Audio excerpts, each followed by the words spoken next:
बसस्थानकावर बसची वाट पाहणं म्हणजेच कंटाळवाणं काम. पण आता महाराष्ट्रातल्या अनेक एसटी बसस्थानकांवर हा वेळ वाया जाणार नाही, कारण प्रवाशांना तिथे थेट मोफत पुस्तकं वाचायला मिळणार आहेत. म्हणजेच प्रवासांची वाट पाहणं होणार आहे ज्ञानाची कमाई. राज्य परिवहन मंडळाचा एक भन्नाट उपक्रमाबद्दल, ज्यामध्ये प्रवाशांना बसस्थानकावर मोफत पुस्तक वाचनाची सोय होणार आहे.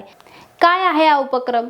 महाराष्ट्र राज्य परिवहन मंडळाने आता 75 बसस्थानकांवर वाचनालय सुरू करण्याचा निर्णय घेतला आहे. प्रवाशांना प्रतीक्षा करताना विविध विषयातील पुस्तके उपलब्ध होतील. यात विशेषतः म्हणजे स्पर्धा परीक्षांची पुस्तकं, मराठी ग्रंथसंपदा, विद्यार्थ्यांसाठी मार्गदर्शक साहित्य आणि पुणे विभागातील स्वारगेट, सासवड आणि बारामती या 3 ठिकाणी हा उपक्रम पहिल्यांदा सुरू होत आहे. नंतर जिल्ह्यातील इतर बसस्थानकांमध्ये याचा सविस्तर विस्तार होणार आहे.